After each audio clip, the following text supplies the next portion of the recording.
Welcome back to the second episode of the series Gitarahasya. I hope you have subscribed to my channel, and if not, subscribe it. Before we start this particular episode, there are going to be many episodes coming one after another which will keep you aware about the unknown facts of Bhagavad Gita.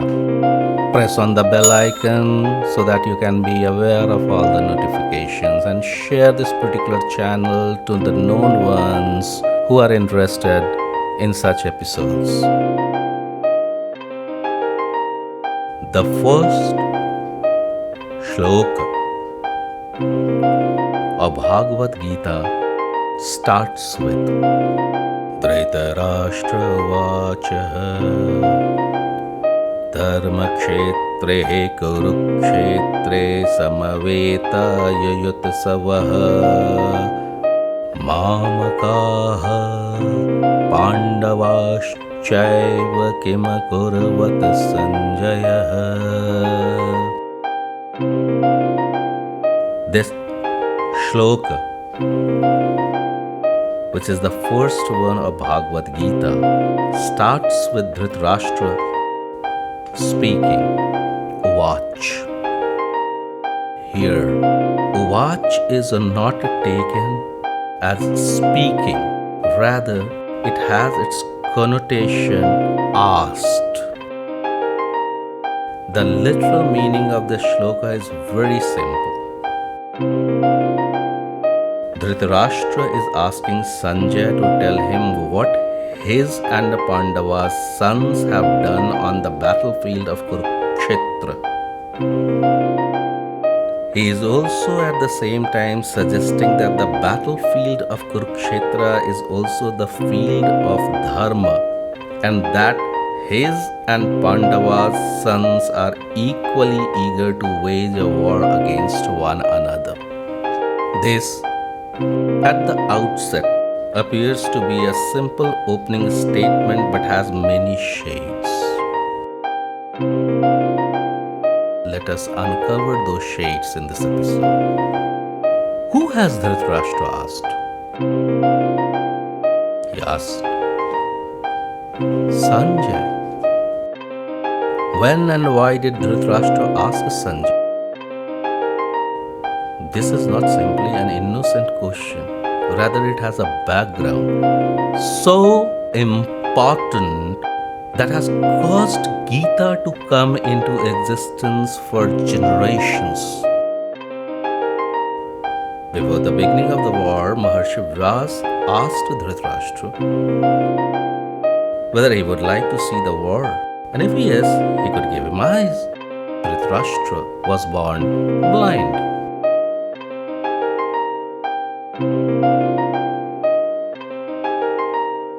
Dhritarashtra said that he doesn't want to see the destruction of his own family, as on either sides it was his family. Despite his understanding, he was eager to witness the war in the real time. Then Vyas gave divine eyes to Sanjay, who was a trusted servant of Dhritarashtra, so that he could narrate the real-time events. It is further said that initially Dhritarashtra didn't ask Sanjay to narrate him what was happening at the battlefield. But when Sanjay conveyed the message of Bhishma Pitama getting fatally wounded, then out of grief, Dhritarashtra asked Sanjay to tell him the happenings in the warfield. It was then that Sanjay explained about the army of both sides and recited Gita to Dhritarashtra.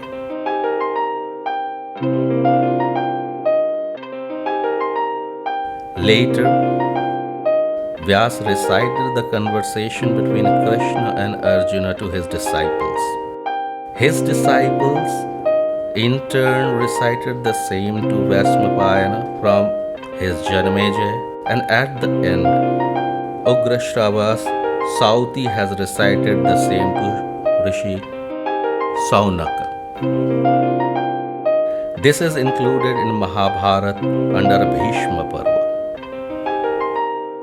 This shloka underlines the fact that Dhritarashtra was aware that it is a war of dharma, and also that at the end of the day it is his family which will get destroyed, either ways. Howsoever, despite knowing, he could not avert the war. This is a bold statement of the workings of destiny.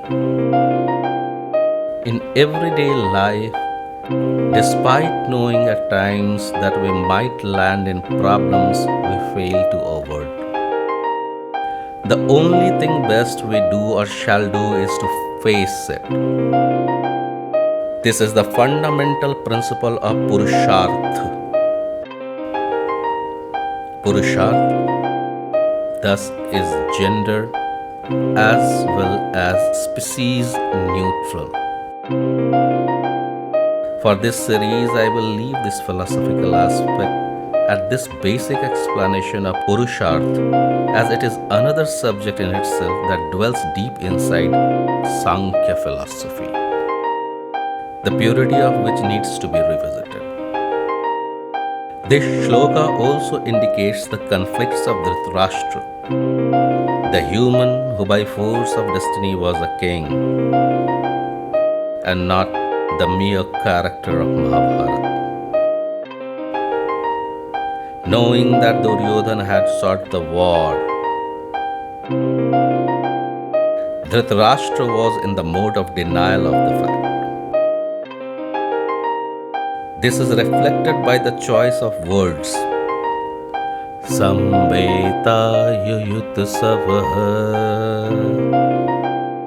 which mean eager for war, equally. This is how he is trying to console himself. Poetics includes dramatics, where the selection of words constitute the visualization while considering the psychological influence of the words on the readers or viewers. Therefore, the poets, a term which represents the writers of the entire gamut of poetics, including poetry, have been given the authority of coining the words to represent the intended impact. For this lecture series, I will give the rules critically enlisted for the formation of new words a pass, as this subject needs detailing since the period of at least Nirukta of Yask, as the Nirukta before him is lost till date. His period among controversies is estimated to be between 10 BCE and 5 BCE, and some estimate him to be as early as 13 BCE. One thing about him is well accepted. He preceded Panini. Coming back to Sambeta Yudhotsava, Dhritarashtra is suggesting himself that Pandavas are also having equal willingness for the war and are eager to wage the war.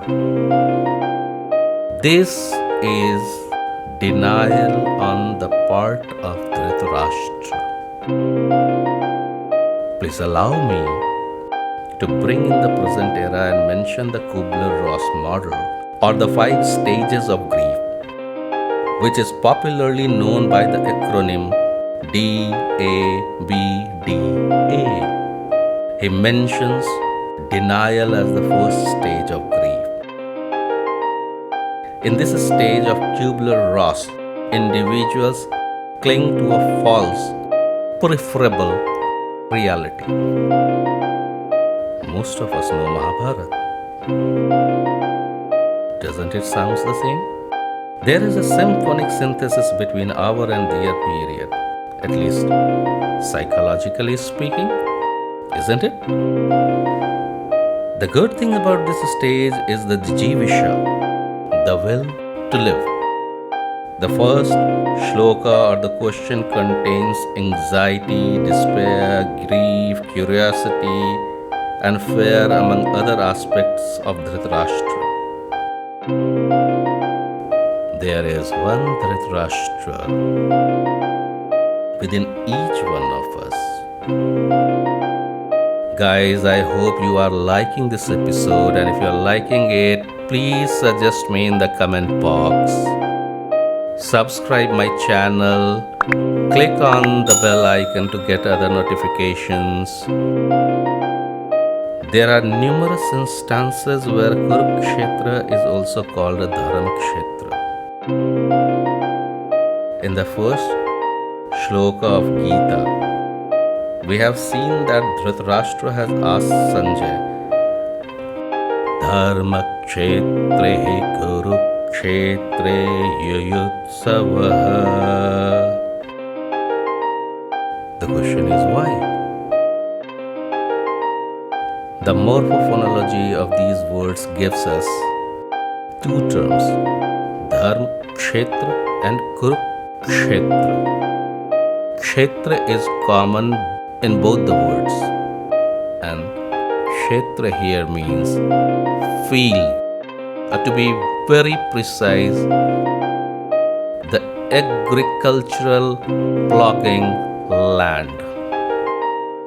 It is said that one of the forefathers of both Kauravas and Pandavas was King Kuru, who used to plow this field himself with great difficulties. This is why it has been named after him and called Kurukshetra, or the land of Kuru.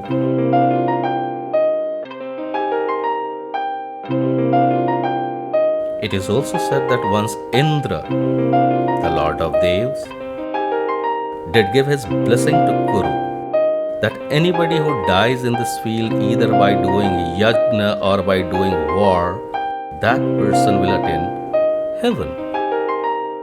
The day Guru got this blessing, he stopped plowing that field as he believed that the field got blessed. After the blessing of Indra, this place has also been called Dharma or Punya Kshetra. There is another importance of Kurukshetra. It is said that it is the same place where Parshuram, who is considered to be the sixth incarnation of Lord Vishnu and one of the seven immortals of Hinduism, performed Pitratarpana after ridding the world of Kshatriyas 21 times, and that he did to revenge the murder of his father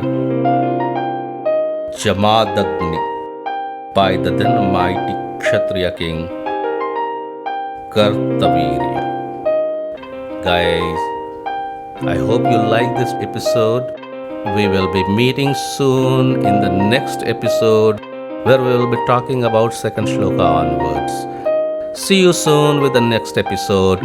Subscribe.